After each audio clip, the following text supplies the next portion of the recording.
जिताओ जिताओ जिताओ जिताओ जसपा जिताओ जिताओ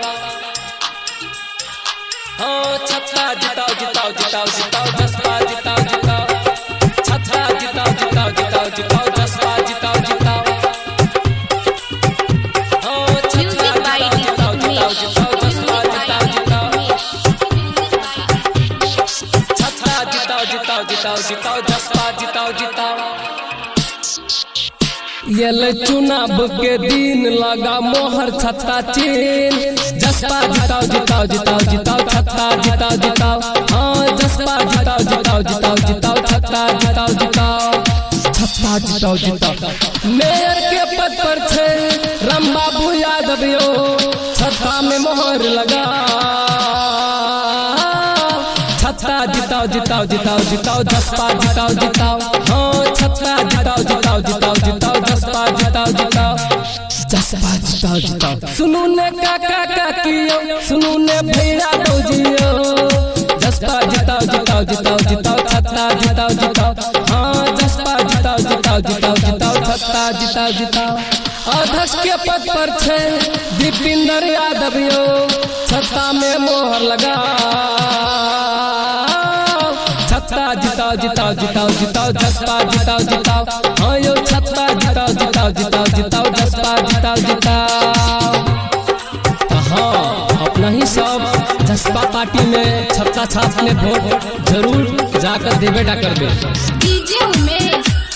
श्री दीपिंदर बरबरिया यादव जी के जीते बेटा कर दे छत्ता छाप में मोहर लगावे के विचार सब मिलकर गठन करू जसपा सरकार छत्ता छाप जिंदाबाद यो छत्ता छाप में मोहर लगावे के विचार सब मिलकर गठन करू जसपा सरकार जसपासन पार्टी ने देखली कोनो दीपिंदर यादव करेगा में बहुत विकास भ्रष्टाचार भगाओ अपना देश के बना दीपिंदर यादव के जीता जसपा जिताओ जिताओ जिताओ जिताओ छत्ता जिताओ जिताओ हाँ यो जसपा जिताओ जिताओ जिताओ जिताओ छत्ता जिताओ जिताओ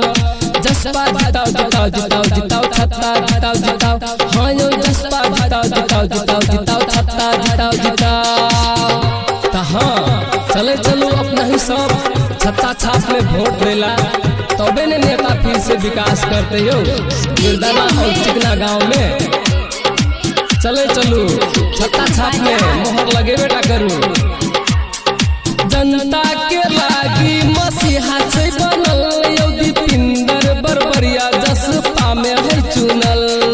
दीपिंदर बरबरिया जसपा में है चुनल यो जनता के लागी मसीहा से बनल राम बाबू यादव जसपा में है चुनल संजीत निराला के सुनलू विचार चलो सब कोई कियो छत्ता छापू में वोट यो काका काकियो हे यो भैया भौजियो मिलकर मोहर लगाओ जसपा जिताओ जिताओ जिताओ जिताओ छत्ता जिताओ जिताओ हाँ यो जसपा जिताओ जिताओ जिताओ जिताओ छत्ता जिताओ जिताओ जसपा जिताओ जिताओ जिताओ जिताओ छत्ता जिताओ जिताओ हाँ यो जसपा जिताओ जिताओ जिताओ जिताओ छत्ता जिताओ जिताओ